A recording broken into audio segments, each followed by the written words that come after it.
as you grow up and you become so wise, you figure it all out and you're able to reflect and you grow in your relationship and you grow and you get stronger with your Christian faiths and your beliefs. And so it does kind of all come full circle. So the story I want to share, it might have some things that you guys could relate to in your lives where you think back and say, you know what, that happened for me too.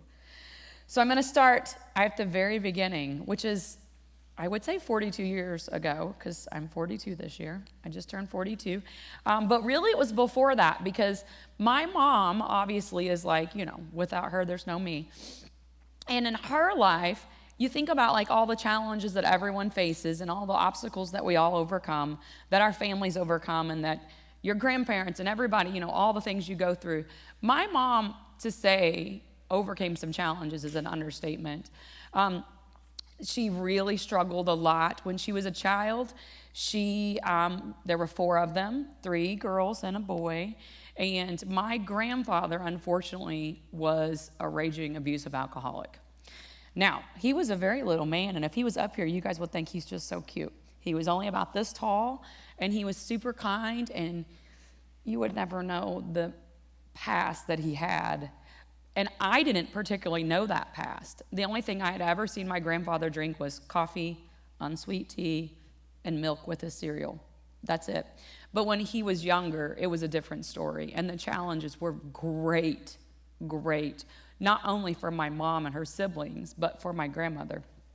So you've got a story starting, and it's pretty hard. The floors were dirt. I can remember the dirt floors because I can remember the dirt floors when I was born at their house. They weren't dirt floors everywhere, it's just like where the plywood rail ran out or where the floor got broke because it was plywood.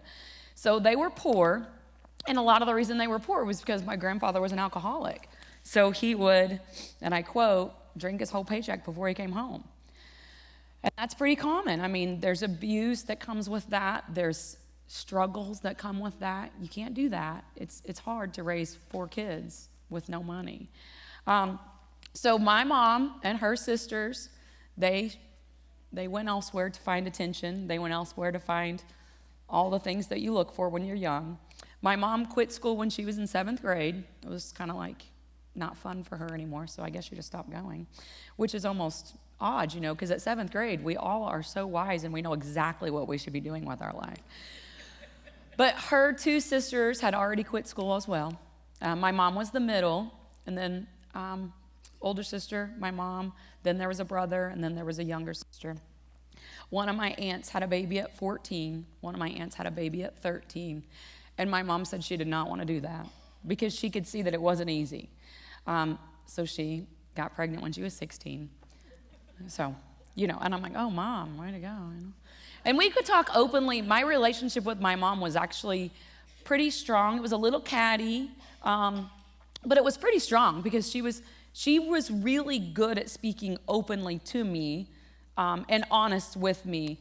And to make excuses, I don't know if that's what it was or why, if she felt that way, but it wasn't hard for her to communicate some of those things with me, and that's how I kind of know about this history. She met and fell in love with my dad, at 16. And my dad, his dad, which would be my grandfather, was actually my other grandfather's boss. My grandpa that I knew my whole life worked in an oil company. He was like out in the fields. He was an oil field worker. And my dad's dad owned the business. So my dad came from money. He was used to having money. He was used to doing whatever he wanted. As I told him all the time, you must have just done whatever you wanted. And my mom really thought that he was going to take care of her and take care of us, but he didn't. He's not a bad guy. I mean, as guys go, as men go. He would come up here and we would all love him. He just made bad choices. Like my daughter, who knows Papa Ron now, she said, did Papa Ron just not make very good choices? I said, you're right, Isla. Papa Ron did not make good choices.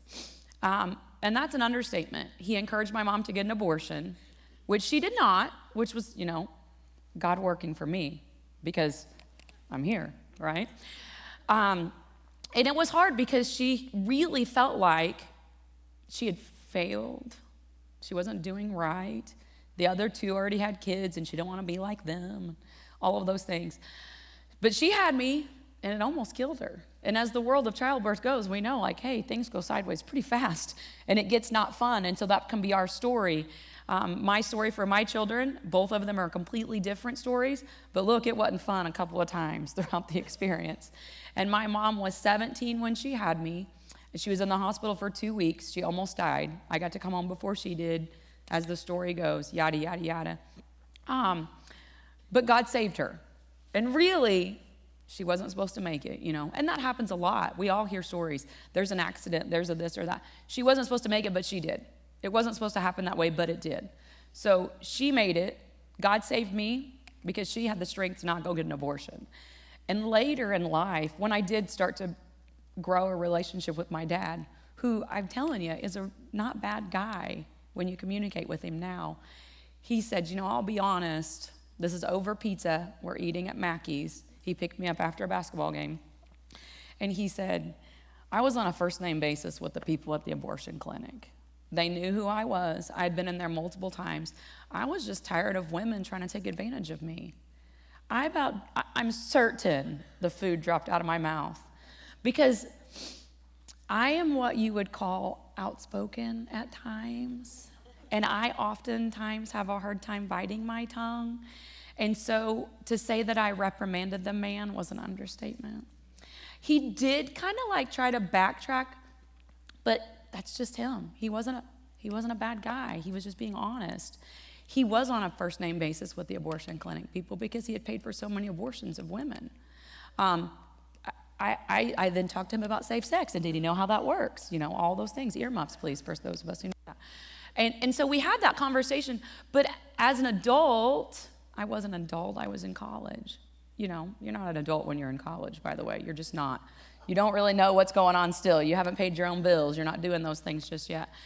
It was hard for me to have that conversation with him, but it was important because I think he needed to get it off his chest. I think he needed to have that conversation with me, obviously more than I needed to hear it. But then it gave me more respect for my mom because that's hard. She thought he was going to take care of us. She really did. But she didn't quite know where it was headed. That's why we don't do those things when we're young, because we don't know everything and all that hard stuff. So I would say God's actions and interventions gave my mom strength and courage, and that was the beginning of me.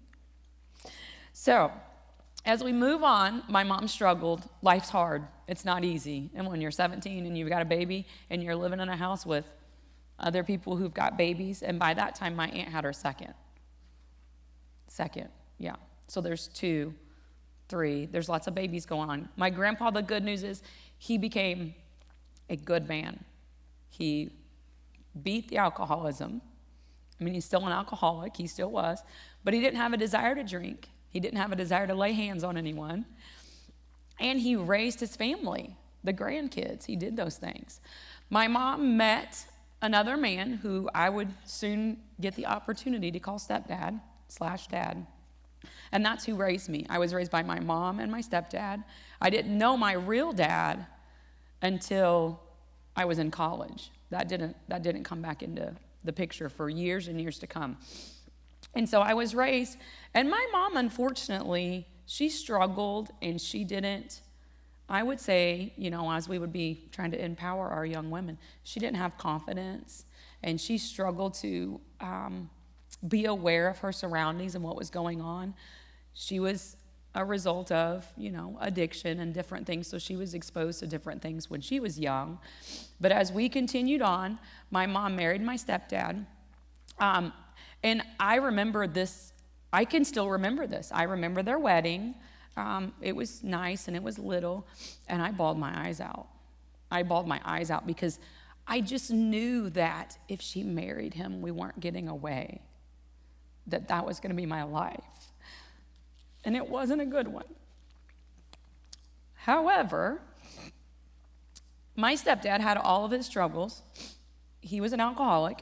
He was a drug dealer. He was a drug abuser. He abused physically, mentally, emotionally everyone in the house. He was evil, really. And my mom, she was right there with him. She wasn't abusive to us. She was abused. She did a lot of things, like she lied a lot. It was a coping mechanism. It's what you do. You lie so you don't get in trouble. Kids learn it at an early age when they're in abusive situations. Kids learn it at a very early age as a way to do, they'll do whatever they got to do and say whatever they got to say to not get in trouble. But then sometimes they get in trouble for lying, and that doesn't make any sense. And so my mom did that. And as a kid, I witnessed this, but I knew that lying was wrong. I started kindergarten at 4. You could do that back then. You could just send them on in, pretty young. So I turned 5 in October, but I was in kindergarten in August. And I learned really quick that lying is wrong. And you can get in trouble at school for that. And so really my teachers helped guide me in a lot of my character development as a youth. The Lord, I would say, was right there. I got every teacher for a reason. I was placed in that classroom for a reason. He knows the hair on our head, so he knows who we need when we need. And I had some great teachers, but then I had the struggle of when you go home and lying is what you do, but then you come to school. So then as I went back and forth in my youth, I really had a hard time because, look, I already wasn't fitting in at my family. I already knew that you're not supposed to lie, so why are we lying? If drugs aren't good, why are we doing them? If drinking's bad, why are you drinking? If curse words aren't good, then why do you keep saying them? Those are the type of things. That's the type of stuff that I continued to have. I would say many of us would say was maybe an odd one. I talked to myself a lot. It was like that inner monologue. It wasn't a bad inner monologue. It was just, I would walk in the room like, oh, really? We're not supposed to do this, but we still are? But I think upon reflection, we can say it's the good little fairy, the bad fairy, or we can say what it was, and it's God acting in my life and giving me what I needed, and I needed that sounding board from him, with him. It never made any sense to me to lie. It doesn't make any sense. If that's not what we're supposed to do, why are we doing it? It doesn't make any sense. If we're not supposed to steal, then why are we stealing? If stealing's bad, why are we doing it? So those type of things didn't make any sense to me. I didn't go along with a lot of things in my family. Now, my stepdad said a lot of things that didn't make any sense to me. And if I said everything, we would be up here for a while.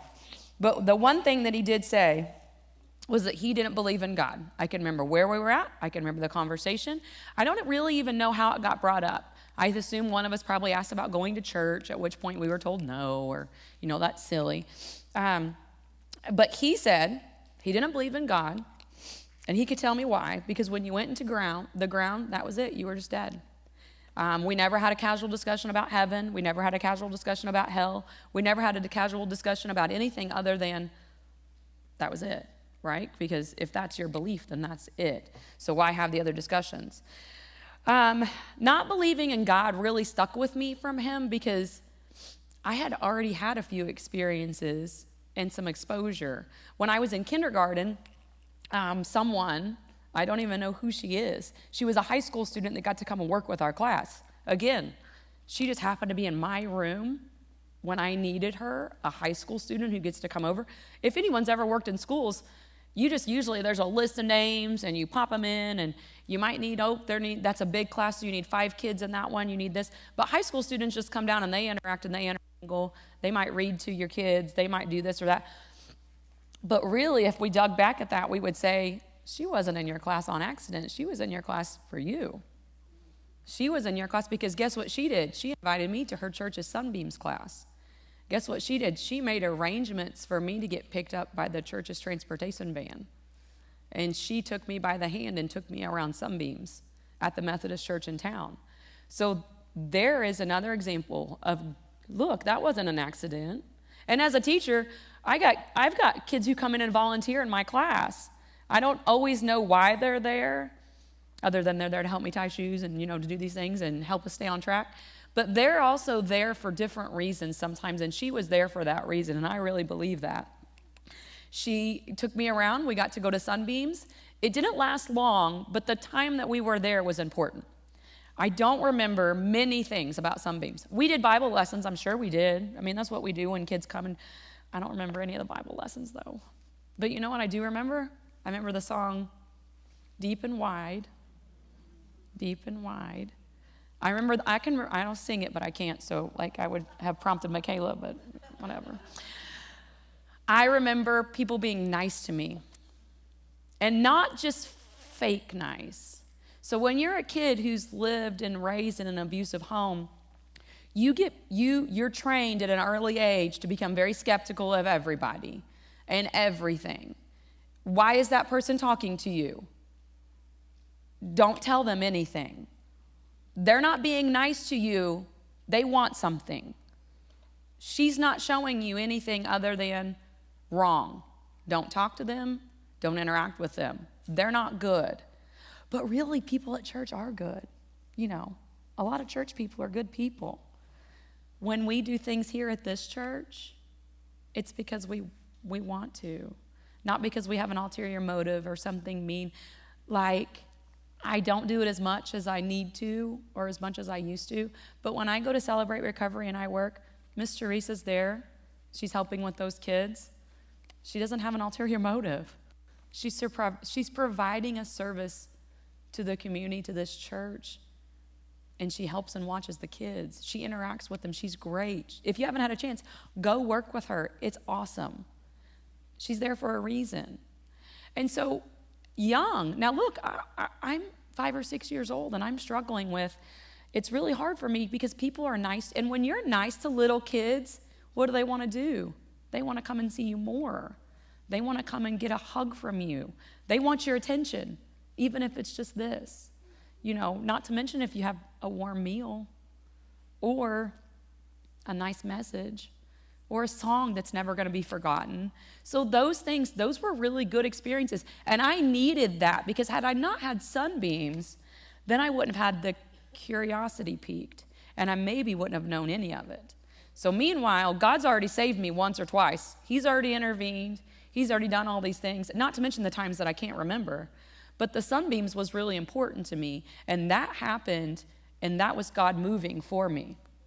At an early age, I had no idea what was going on, but that was what it was. So we go a few years later.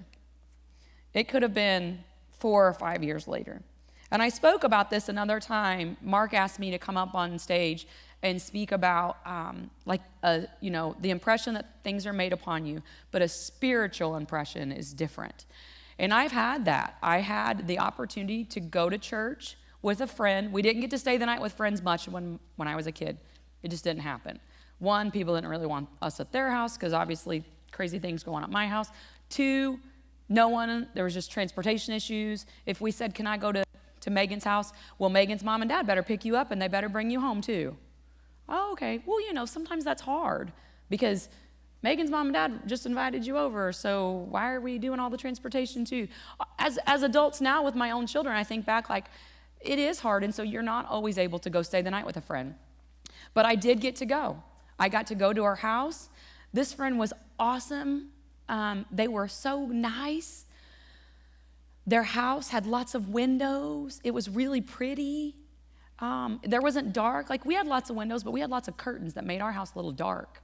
And I think the darkness was there because the presence of evil was there. It's a little bit true to all those things. The darkness and then the light that can break the darkness. Her house was awesome. I loved getting to go. They took me to church. When you're a child, you don't think that anyone knows anything that's going on. But really, I'm going to guess they knew. They knew about my home life. They knew who my family was. They knew that my mom sometimes had unexplained bruising.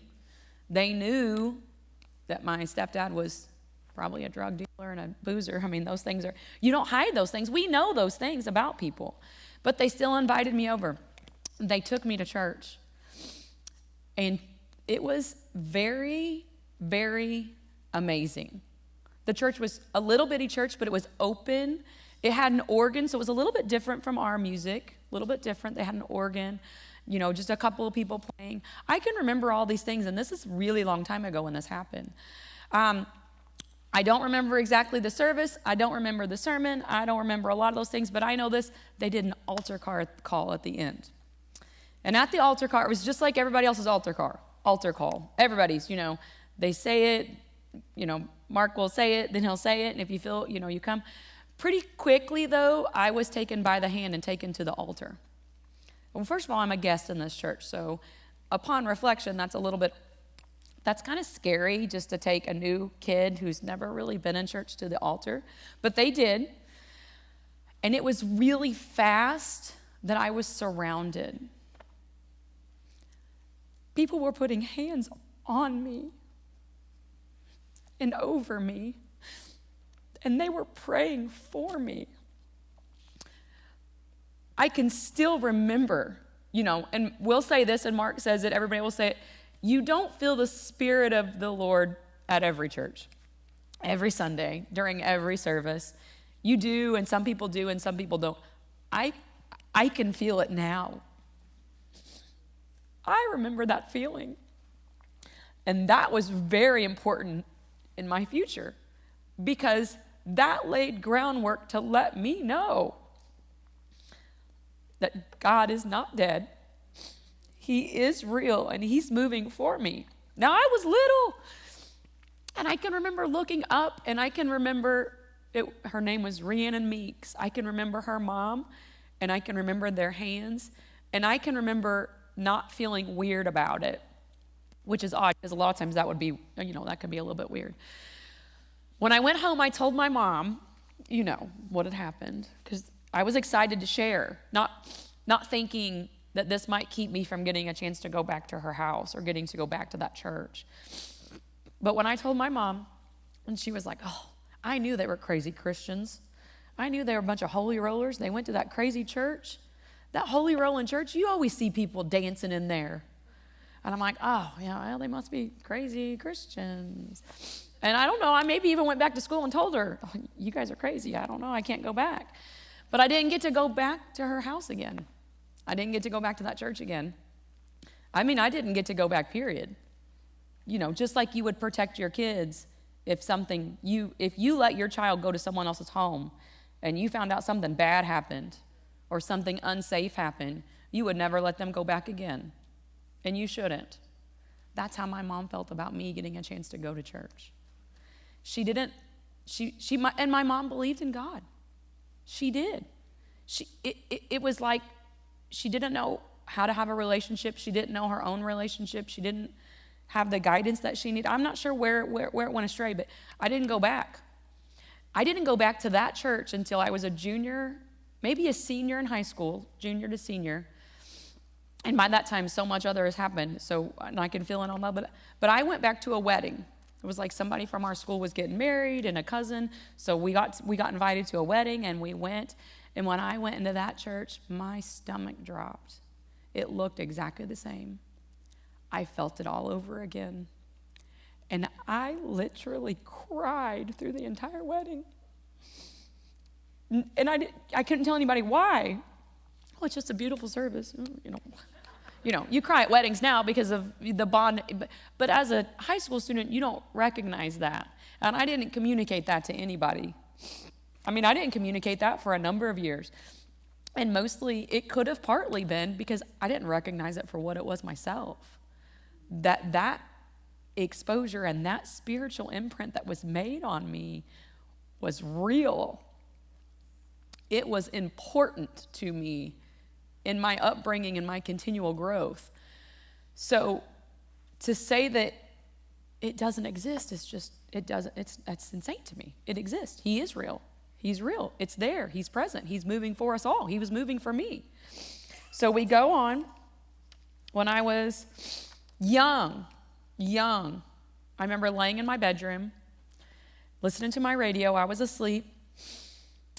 And in my house, it wasn't like clear and airy and smooth. It wasn't nice and all of those things. It was a little bit dark. It was a little bit gloomy. The Just the lights, what we turned on would be our only light. And I would lay down in bed, and I had a bed, and I was thankful for that. And I got an alarm clock radio, and I was thankful for that. And I would secretly listen to it when I wasn't supposed to. And so I'm listening to whatever, and I fell asleep with it. And I woke up, and I was like in this state of like when you're dreaming, but you're not, and you wake up and you're not. And I could hear this evil. And at the time, I really just thought it was the devil. I don't really know, like, like how God can just come on out to you. Like, I think that the devil can do those things too. Now, it could have just been one of his little evil minions that he had spit out at me, because I think that that's the case as well. But it was evil, and it was trying to make an impression upon me. This voice was talking to me in the darkest, scariest, driest voice that you've ever heard. I could make a scary movie from it. We would all be very rich from it. It was terrible, and it was terrifying. And I remember somewhere along the line being told that there's power in his name. And I said his name. I said it over and over and over again. I said it. I was asleep. I was crying. I was scared witless. And I said, God, please save me. God, please protect me. God, please save me. And I kept saying it over and over and over again. And I woke up drenched in sweat. I woke up just bawling my eyes out. But I woke up, and that voice was gone, and I felt better. Now, I was still scared. I can still remember it. It scares me now. That is present, and that is there. And I think that was important for me to experience. There's power in his name. But also, evil is present, and it preys upon us. And, we talk a lot about the armor of God, and pastors everywhere say it, and I believe it. You better put your armor on, because he will come after you. He will. He doesn't always come after, the people that he's already won over. Who's he coming for? Us. He was coming for me when I was a child. Because if he won me over as a child, think of all the things that he changes. All the pathways, all the relationships that I've been able to build, all the faith and all of the testimony that I was able to share at different times, that could have all been changed just then. For me, recognizing that there's power in his name and that darkness flees before him is so important. And that was a key experience that I needed to experience, to know that God works for us and he is real. And that was another experience that I had. There's a lot of them. Now, my senior year of high school, moved on. My mom has left my stepdad. She regretted it almost immediately. Like many abused women, she went back. But I didn't go back. She let me stay by myself. We lived in the government housing in our little town. And look, it was the best place I'd ever stayed. When I left my stepdad's house, I got to get a bag and the clothes on my back. And he said, get your you-know-what and get out. Girl, I ran. Not just got out, I ran. My grandpa was waiting with a loaded gun in the pickup truck. He knew. And I said, don't let me go back in there. My grandpa said, is everything okay? Now, we're talking about a man who had once been pretty dark himself. I mean, my grandpa was also a war hero. He had multiple Purple Hearts. He wasn't just, some little old man that you weren't worried about. Like, look, he's done stuff. So when he brought his gun out there, I think, that was nice. Grandpa was there. And I said, don't let me go back in. And he said, where's your mom? And I said, I don't know. I don't know. I don't want to go back in, though. My stepdad was inside talking my younger sister into staying. And he did it. She was 4 years younger than me. He told her that if she left, she would lose all of her friends. If you leave, your mom can't take care of you. If you leave, this is going to happen. This is going to happen. This is going to happen. Of course, they were all the bad things, You won't get any of this. You won't get any of that. And when my mom left with me, it tore her in half. She wasn't the same.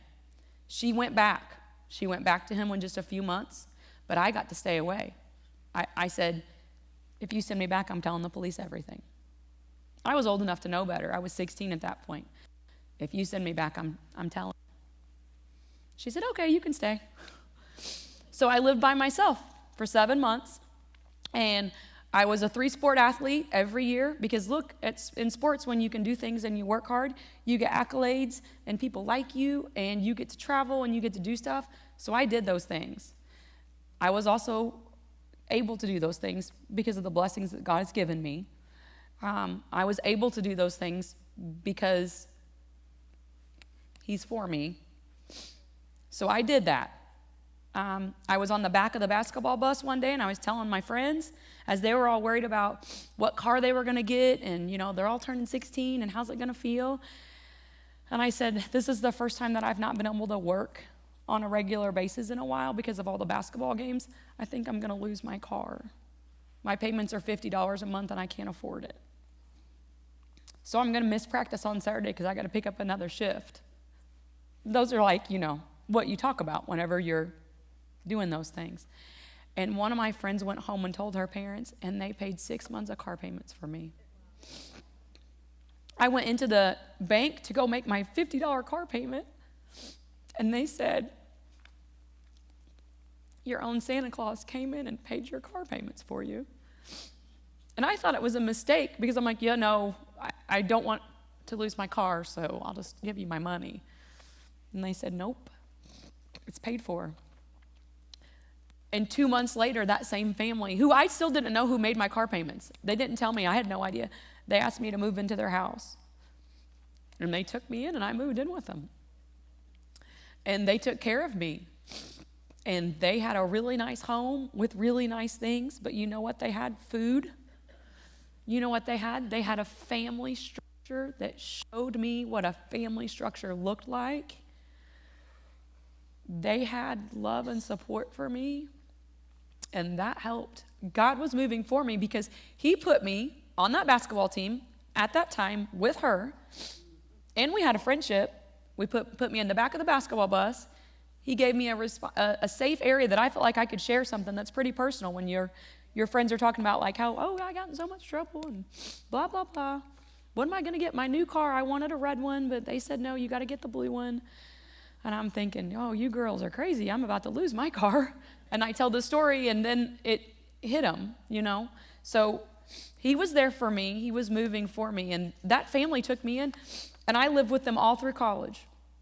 All through college. I played basketball. I had a scholarship, so I took it. Like, why wouldn't you? I played, but I went home, and she did my laundry every day.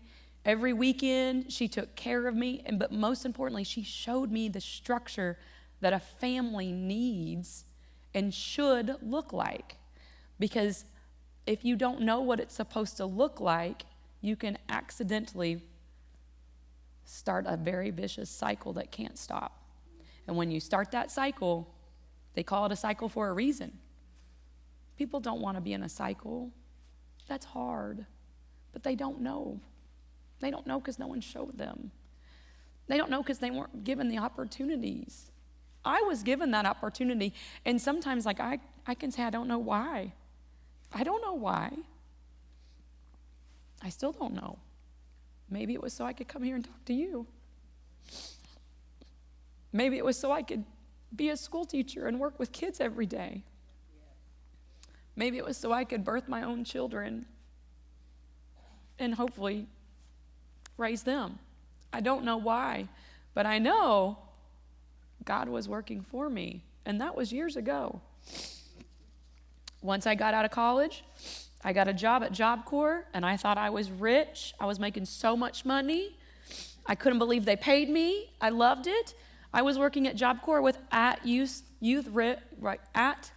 youth, who was basically my family. I had a cousin that was supposed to go to Job Corps. These are my people. This is it. This is where I'm at. I did have to lie about my age. Because don't forget, I started kindergarten when I was 4. So when I graduated college, I was really only like 21, 22. And these Job Corps kids, they've lived a million years before me. And they know a different life than I had ever known as well.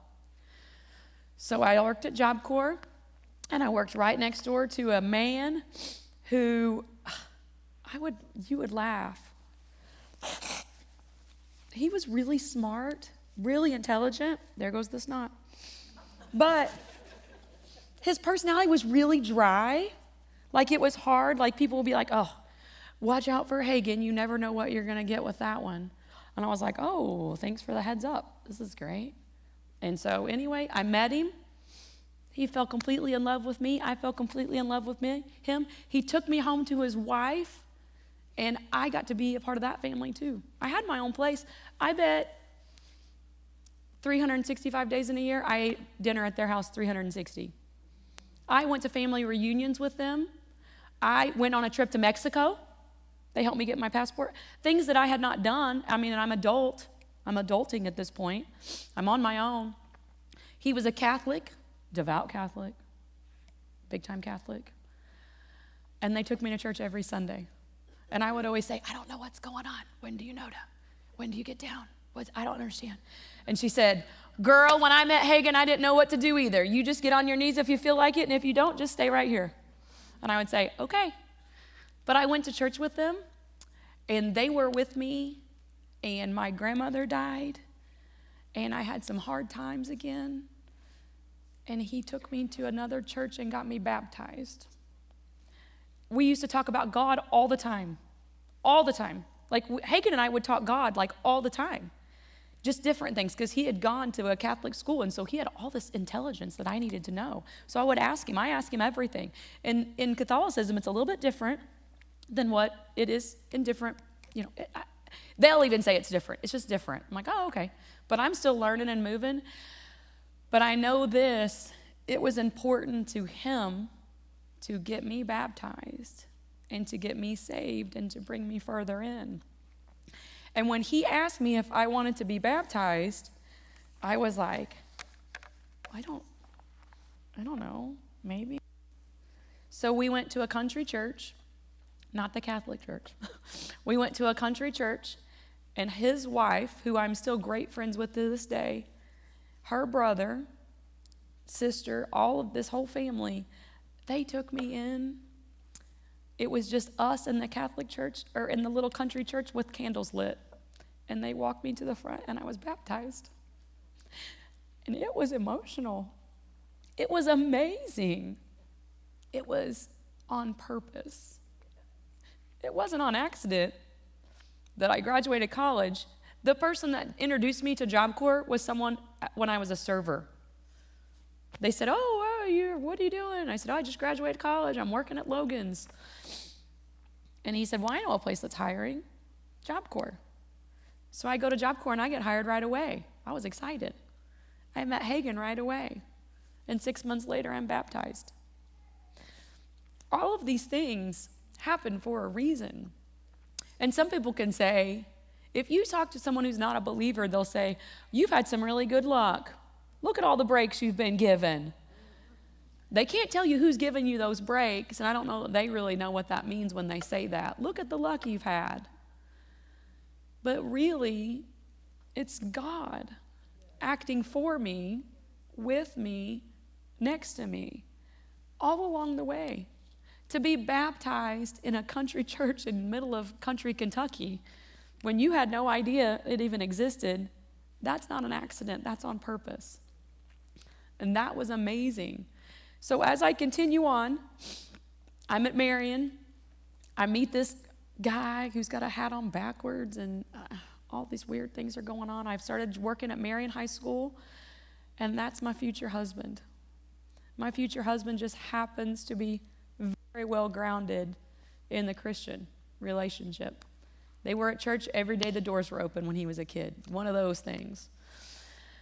I was drawn to Aaron just as much as his family, because as a young woman, you do have like a checklist. Got to be this tall, got to be this, got to be that, got to be this. And one of my lists was he has to be a Christian man. And he has to come from a Christian family. And I didn't even really know what that meant or what that looked like, because I had not had it modeled for me. But I knew I wanted it. And Aaron and I dated. We were married. We were divorced. We were remarried. And we have 2 children now. Really, a third one if you count Jerry, my nephew who's living with us now. So we have a 16-year-old that we are working hard to model a lot of things for him, because he needs it. We have a 6-year-old who this morning, she said, Mommy, you look really nice, but I think you look like a cowboy. And I said, oh, well, I don't, thank you. Because I thought, I'm not changing my clothes. I'm already going. I'm going to be late. And my son, who is completely delayed in his speech, but he will say to you, Mommy, I want you to hold me. And I do. I'm terrible. The floor's a mess. I'm holding him, all those things. I'm going to wrap up because I'm already over, because I told you I talked too long. I'm sorry. But I want to say that there are times when we are going to get a chance to be fishermen or fisherwomen for God. And we need to do that. And you might not be the person who takes someone to a country church and has them baptized, but you're going to be the person who doesn't forget the impression that God has made on you and who talks about it. Because when you talk about it, it's real. There's power in his name. If I could sing the song, The Blessings, I would, and I didn't talk to Michaela before, so she won't either right now. The blessings, it's all there. The Bible is true, and it is not easy in the world that we live in today to battle all of that, because we got other things to battle, like I cannot believe milk is so expensive. And why am I making all these real life choices at the gas station right now still? There's so much going on, but I would say, please, don't ever forget my story and the spiritual impressions that you can make and that people have made, because when you bring someone to the altar, it's real. When you invite someone into church, it's real. And I hope that all of you who are here can think of all the things that you didn't do because you came here. And if not my speech, there's going to be more, and it'll be amazing, and everything looks so cool, and I'm so excited to go eat a banana from that basket and my t-shirt.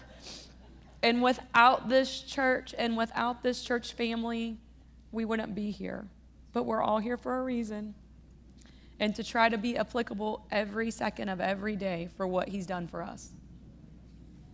Thank you.